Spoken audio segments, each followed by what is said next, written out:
Hello, everyone. Thanks for tuning in to episode 3 of the Noiseless Madman podcast. I am the Noiseless Madman, aka Ryan, R-Y-A-N, not B-R-Y-A-N. But hey, I don't care.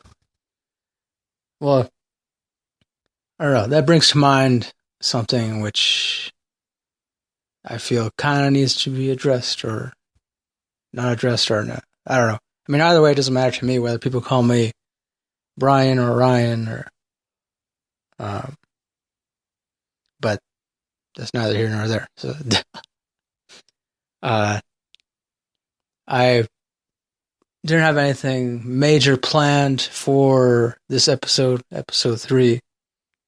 I've been wanting for so long to interview several of my friends, and a couple of nights ago, we kind of did some kind of I kind of secretly recorded one of our conversations, and even though I came close to using it to uploading it here or somewhere else, I kind of uploaded somewhat of a small clip, but the audio quality wasn't that great because the microphone I had to place it way too far away. But I mostly did it as a test, of course, and then eventually, just yesterday, I told one of my friends that I had recorded our conversation. He was cool with it. He was surprised by it, but he was pretty much cool with it. So, but yeah, I mean, if you're like me, I'm sure, whenever you gather with your group of friends, you always have these really interesting conversations, and at least I do. I know I do. I don't tend to, frequently congregate with, groups of people who only care about things like, superficial things like money and cars and, other stuff like that. Not that some of that stuff, not that there's really anything that wrong with that stuff, but for me, I just personally, I prefer to talk more about things like art, literature, music, especially music, philosophical things. So I consider myself pretty lucky that I actually have a group of friends that, even though most of the time they or me, we don't have the right vocabulary to express our ideas. I mean, we do it in our own way. At the same time, we just have fun with it too. So, I hope to, and I've said this before, if not on this podcast, but in other podcasts that I spoke on, that it's hard for me to get all my friends in one place at one time. Even if I set it up beforehand, then eventually something happens, and then one or two of them or all of them are, no longer able to make it. So for me, it's kind of like I have to be gung-ho about it and either secretly record them, even though I don't like doing that. I don't want to do that again, other than just to test out audio levels or, sound quality. But yeah, I think basically what I'm just going to have to do is start carrying it on my phone more and start using the Spreaker app more, which I really like. I don't know, whoever created this whole thing, the Spreaker app and the website too, the entire thing, you get a big thumbs up from me, definitely. Because now what I'm going to do is just, anytime I go and I know that my friends are going to be somewhere all at the same time, and which is it's usually spontaneous. It's a spontaneous thing, Usually I'm just hanging out at my house and watching a movie or something, and then all of a sudden they'll call me up and be like, "Hey, let's go hang out over here," or "Hey, let's," or one of my friends will say, "Hey, just come over to my apartment." so we can hang and, have a couple of drinks or whatnot and start talking about whatever pops into our heads. And we do that. We usually do that. So definitely, obviously, I'm going to have to start using the Spreaker app more so that I can just take out my phone and then start recording all of it. So, and then also too, like I've tried recording video of some of our conversations, and the audio quality for the video is really good. It comes out pretty, like, really damn near crystal clear. But for the most part, I know that not all my friends are comfortable with being on camera, on film or whatnot. So, and I think they're far more comfortable with just, having their voices recorded, or, not really that comfortable, but at least, they know that they can remain more anonymous, without, they can be more anonymous that way, and not have to worry about, say their boss or supervisor seeing a video that they're in where, they're talking about, abortion or politics or aliens or, something like that.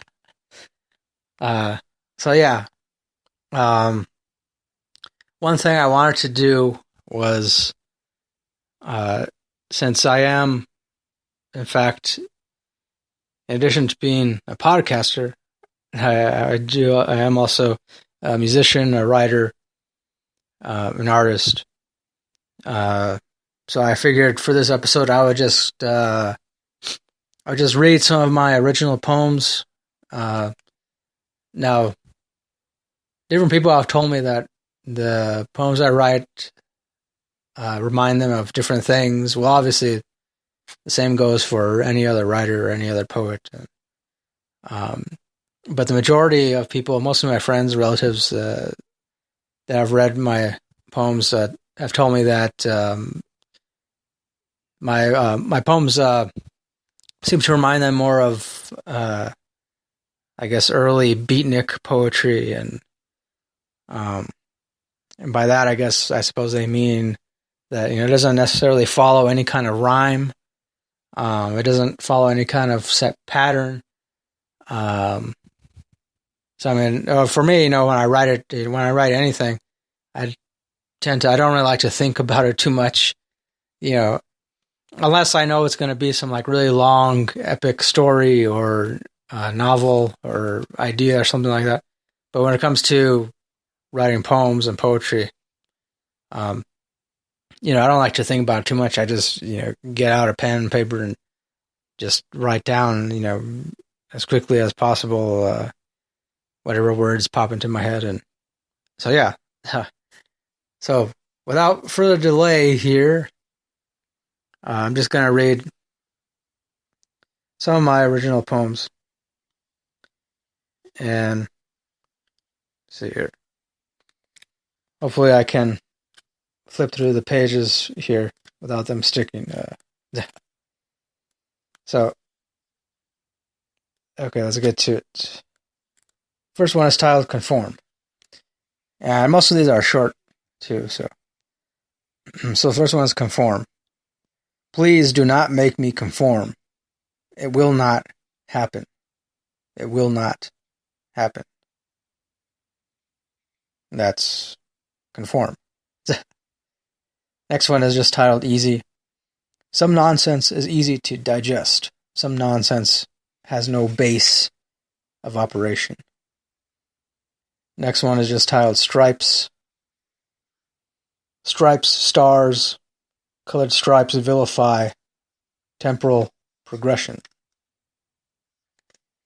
Next one is titled Shot Him. I shot him, you shot him, we shot him, they shot him. The police, the jury, the government. He was a sacrifice. Next one is titled Hopi. The Hopi know what's what. They always have. They've tried to tell us before, but we refused. We refused to listen. Next one is titled Spill life. We kill life, we spill life onto more strife. We deny life, we encourage life, we control life, then abuse it. Next one is titled Water. Water insignificance with your tears till it grows into significance. Next one is titled The World. The end is not nigh, even though the president is on fire and the Pope has developed an eating disorder. The end is not nigh. Next one is titled She Buried Me. She buried me underneath lace and false memories in order to hide that which she cannot confront. Next one is titled Pock Marks. The pock marks, let's start over here. The pock marks held nothing for me but the last sliver of juxtaposed reality and strife. Next one is titled Half Pure. Half lies, pure coincidence, manifests provincial circumstance. Next one is titled Yours. Is my neck yours? Yours or mine? Next one is titled Crystal. And this one kind of has some graphic words, imagery, whatnot. So, if it offends you, I apologize beforehand, but, hey, they say good art is supposed to offend at least a little bit, so this one's titled Crystal. When I fucked her, my brain caught fire. When she fucked me, her body unlocked a hidden time vortex. There you go. Okay, I think I'm only going to read a couple more here, maybe 2 or 3 more. Next one's titled Molecules. Where do molecules come from? Where do they originate? Next one is titled Friend. A friend said, I have a nice ass. I'm not sure why. Next one is titled Shame Alone. Shame alone will not save you. Will not save you. Or will it? Next one is titled Dried. There was a dried penis on the bush, somewhere in the foreground. And okay, this will be the last 2 that I'll read. This one's titled Herbal. Tea tames her psychotic fits of herbal reluctance. And the last one here is titled Told My Friend. Yesterday I told my friend I do not like his girlfriend. She cheats on him with other men and women. My friend, he denies such allegations. Okay, so there you go. That's just some of my original poems. And, like I said, when I write them, I don't really think about them. I just, whenever I write them in the moment, just kind of, whenever I feel like, or even when I don't feel like writing, then I think usually that's when I feel like that I really have to write the most, or, same thing with other things that I do, same thing with when it comes to music, playing guitar, or painting something, or drawing something. That's the way the creative process tends to work. At least for me it does, but I'm pretty sure it does for a lot of other creative people as well. So, there you go. Thanks for listening. Thanks for tuning in to episode 3 of Noiseless Madman Podcast.